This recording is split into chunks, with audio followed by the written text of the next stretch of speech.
हाँ जी, स्वागत है आप सभी का आपके अपने YouTube channel sky chemistry classes में। और आज की इस क्लास में अपन देखने वाले हैं कार्बोक्सिलिक अम्लों के भौतिक गुणधर्म, physical properties of carboxylic acid. और उसके अंदर पहले अपन बात करने वाले हैं सबसे पहले गंध और भौतिक अवस्था की।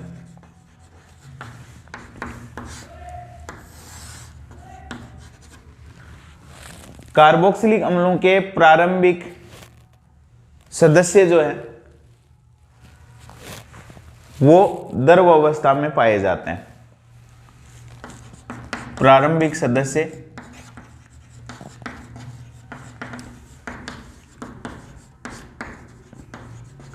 द्रव अवस्था में और उच्चतर सदस्य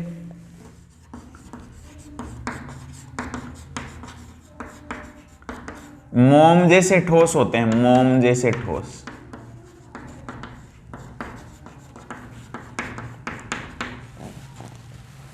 और इनमें अरुचिकर गंध होती है।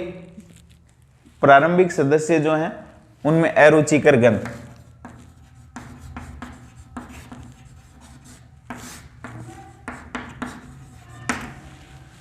इनमें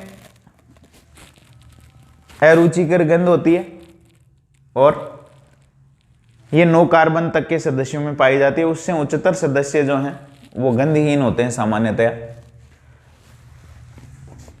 उसके बाद अपन देखते हैं महत्वपूर्ण टॉपिक विलेयता और सोल्यूबिलिटी देखते हैं वाटर में। कार्बोक्सिलिक अम्ल जो हैं उनके प्रारंभिक 4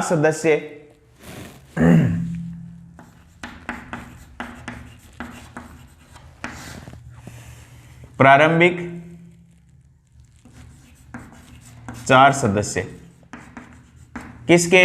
एलिफेटिक कार्बोक्सिलिक अम्लों। एलिफेटिक कार्बोक्सिलिक अम्लों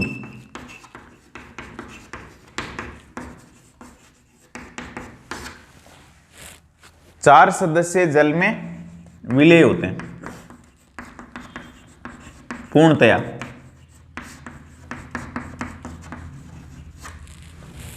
और फिर आंशिक रूप से विलेय और फिर विलेयता घटती चली जाती है। क्यों? क्योंकि कार्बन परमाणुओं की संख्या बढ़ने के साथ साथ जो हाइड्रोकार्बन सिरा है, जो जल विरागी सिरा है, वो बढ़ता चला जाता है। कार्बन परमाणुओं की संख्या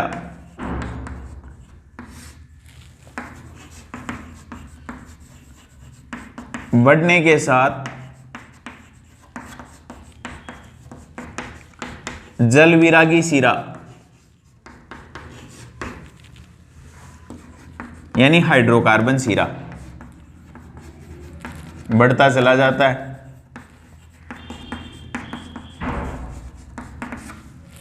इसलिए विलेयता कम होती चली जाती है। हाइड्रोकार्बन सिरा यानी ये CH3, CH2, CH2, COH, इस तरीके से इसकी बात हो रही है। ये है हाइड्रोकार्बन सिरा और ये है ध्रुवीय सिरा।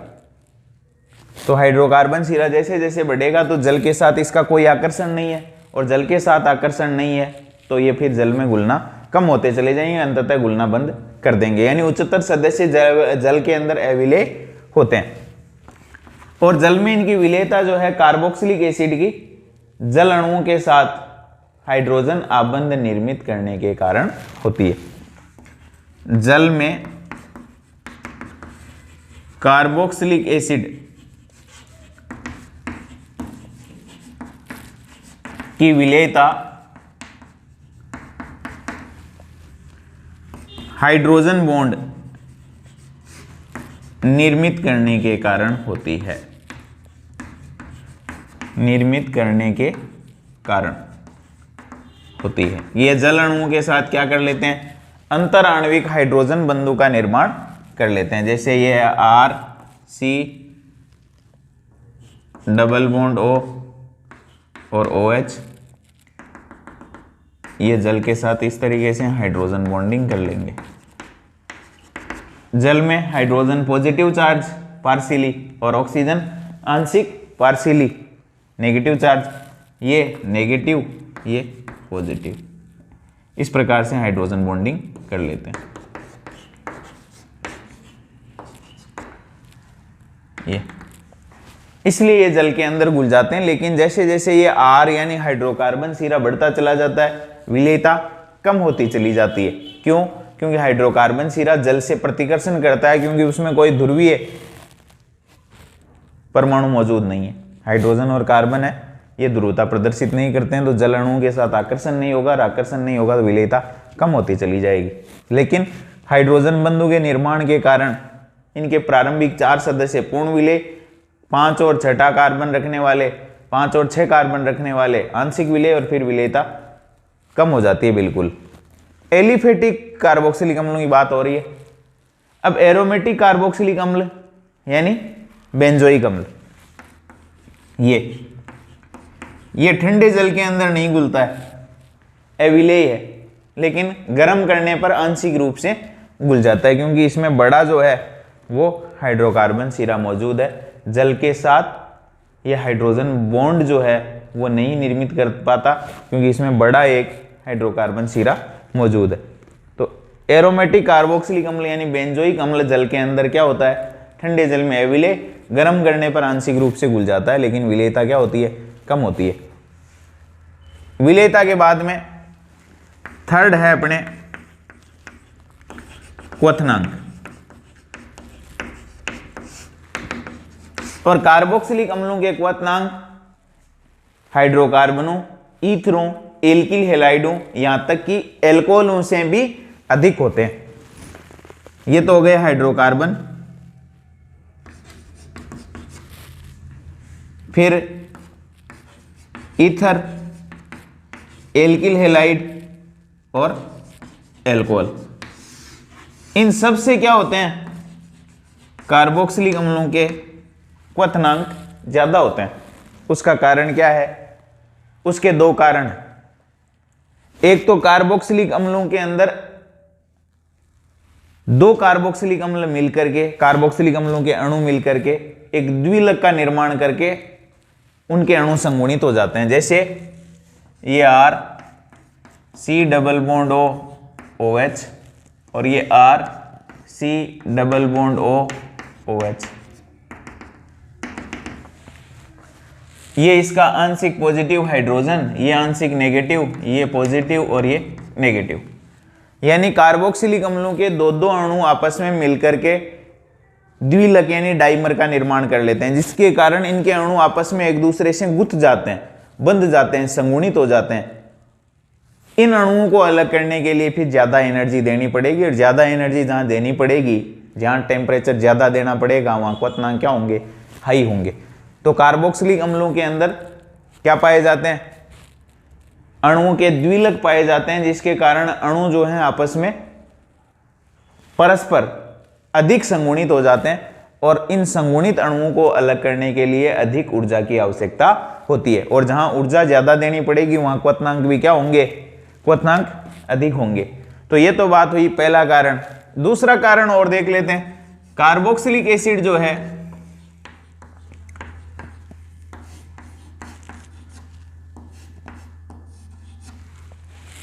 वो अधिक क्वथनांक क्यों प्रदर्शित करते हैं, उसका कारण दूसरा है, ये जो ऑक्सीजन का लोन पेयर है वो यहां डबल बॉन्ड के साथ अनुनाद में है। तो जब अनुनाद में होगा तो ये सिंगल बॉन्ड हो जाएगा, माइनस आ जाएगा, ये डबल बॉन्ड ऑक्सीजन पे प्लस और ये H। ऑक्सीजन पे कौन सा चार्ज आ गया, प्लस, और इस ऑक्सीजन के प्लस चार्ज आ जाने के कारण इस OH बंध की ध्रुवता क्या होती है, बढ़ जाती है। और जितना ज्यादा ध्रुवीय बंध होगा आकर्षण बल उतने ही ज्यादा होंगे। ये OH बंध की ध्रुवता इस लोन पेयर के साथ, लोन पेयर के कार्बोनिल समूह के साथ अनुनाद में होने के कारण बढ़ जाती है, और OH आबंध की ध्रुवता ज्यादा होगी तो बनने वाले हाइड्रोजन आबंध जो हो प्रबल होंगे, मजबूत निर्मित होंगे, और मजबूत बंधों को तोड़ने के लिए अधिक ऊर्जा की आवश्यकता होगी, तो क्वथनांक बढ़ जाएंगे। तो यहाँ पहला कारण हो गया द्विलकों का निर्माण, अणु आपस में हाइड्रोजन आबंध निर्मित करके द्विलक बना लेते हैं, संगुणित हो जाते हैं, एक दूसरे से गुंथ जाते हैं, इसलिए उनको अलग करना मुश्किल है। और दूसरा, अनुनाद के कारण OH बंध की ध्रुवता बढ़ जाती है। एल्कोहलों में ऐसा अनुनाद नहीं होता है। ये ROH है, ये लोन पेयर कहीं अनुनाद में नहीं है किधर भी, और अनुनाद में नहीं है तो OH बंध की यहाँ ध्रुवता कम है। इस OH बंध की पोलैरिटी या ध्रुवता ज्यादा है, तो ये जो बंध हाइड्रोजन बंध बनाएगा वो ज्यादा मजबूत होंगे, ये बनाएगा वो इसकी तुलना में थोड़े से कमजोर होंगे। और दूसरा कारण हो जाएगा कि द्विलकों का निर्माण करके संगुणित हो जाते हैं। फिर फोर्थ है गलनांक, और गलनांक में यह है कि सम संख्या में कार्बन परमाणु रखने वाले एलिफेटिक कार्बोक्सिलिक अम्लों के गलनांक उच्च होते हैं। क्यों? क्योंकि वो क्रिस्टल जालक में भली प्रकार से समायोजित हो जाते हैं, उनकी सम्मिति अच्छी होती है, या जिनमें विषम संख्या में कार्बन होते हैं उनकी तुलना में वो अधिक सम्मित होते हैं। तो एलिफेटिक कार्बोक्सिलिक अम्ल जिनके अंदर सम संख्या में कार्बन होते हैं उनके गलनांक उच्च होते हैं सममिति के कारण, जबकि विषम संख्या में जिनके अंदर कार्बन परमाणु होते हैं उन एलिफेटिक कार्बोक्सिलिक अम्लों के गलनांक कम होते हैं। क्यों? क्योंकि वो सम्मित नहीं होते हैं और उनमें क्रिस्टल जालक में भली प्रकार से समायोजित होने की क्षमता नहीं पाई जाती है। कि अपना जो क्रिस्टल जालक बनेगा जिसके अंदर उनके बहुत सारे अणु होंगे, उनमें सम संख्या में जिनमें कार्बन है वो अच्छी तरीके से समायोजित हो जाते हैं, और विषम संख्या में जिनमें कार्बन है वो भली प्रकार से समायोजित नहीं हो पाते हैं। जैसे ये है, इसमें कार्बन सम संख्या में है तो ये अपने क्रिस्टल जालक में अच्छी तरीके से व्यवस्थित हो जाएगा, क्योंकि इसमें मेथिल और COH समूह एक दूसरे के विपरीत है। लेकिन जिनके अंदर विषम संख्या में कार्बन होंगे उनमें ये COH और CH3 एक ही दिशा में स्थित होंगे, इसके कारण इनकी सम्मिति नहीं होगी और ये क्रिस्टल जालक में अच्छी तरीके से समायोजित उनकी तुलना में नहीं हो पाएंगे। तो सम संख्या में कार्बन परमाणु जिनके अंदर पाए जाते हैं उन कार्बोक्सिलिक अम्लों के गलनांक उच्च होते हैं, और जिनमें विषम संख्या में कार्बन होते हैं उनके गलनांक कम होते हैं। तो ये कुछ फिजिकल प्रॉपर्टीज थी, भौतिक गुणधर्म थे कार्बोक्सिलिक एसिडों के। क्वथनांक में से सवाल आता है, तो क्वथनांक में से सवाल आता है तो एक सवाल बन जाता है कार्बोक्सिलिक अम्लों के क्वथनांक एल्कोहलों से भी अधिक होते हैं। क्यों? तो पहला कारण, इनके अणु आपस में हाइड्रोजन बंधु द्वारा जुड़ करके संगुणित हो जाते हैं, जिसके कारण इनके क्वथनांक बढ़ जाते हैं। और दूसरा कारण, एल्कोहलों की तुलना में कार्बोक्सिलिक अम्लों के OH आबंध में ध्रुवता अधिक होती है, इसलिए निर्मित होने वाले हाइड्रोजन बंध मजबूत होते हैं। किसमें? कार्बोक्सिलिक अम्लों में, बजाय किसके? एल्कोहलों। तो ये फिजिकल प्रॉपर्टीज है कार्बोक्सिलिक अम्लों। इसके अलावा दूसरा आ जाता है कि सम संख्या में कार्बन जिनमें है उनके गलनांक उच्च होते हैं। तो कारण क्या लिखेंगे? उनकी सम्मिति के कारण वो क्रिस्टल जालक में भली प्रकार से समायोजित हो जाते हैं। बाकी इसमें से कोई सवाल नहीं बनता है। दो सवाल इंपॉर्टेंट ये बनते हैं, गलनांक का और क्वथनांक का। तीसरा यदि सवाल बनता है तो कार्बोक्सिलिक अम्लों के प्रारंभिक सदस्य जल में विलेयता दर्शाते हैं। क्यों? क्योंकि जल के साथ वो अंतराण्विक हाइड्रोजन बंध बना लेते हैं, ये रहे। लेकिन उच्चतर सदस्य जो हैं वो विलेय नहीं होते हैं या आंशिक विलेय होते हैं। उसका कारण है हाइड्रोकार्बन सिरा जैसे जैसे बढ़ेगा, कार्बन चेन जैसे जैसे बढ़ेगी तो जल विरागी सिरा, जल विरोधी सिरा बढ़ता चला जाता है, इसलिए विलेयता कम होती चली जाती है। क्योंकि हाइड्रोजन बॉन्ड का निर्माण कौन सा सिरा करता है? कार्बोक्सिलिक सिरा, और बढ़ कौन सा रहा है? हाइड्रोकार्बन सिरा। तो विलेयता कम होती चली जाती है।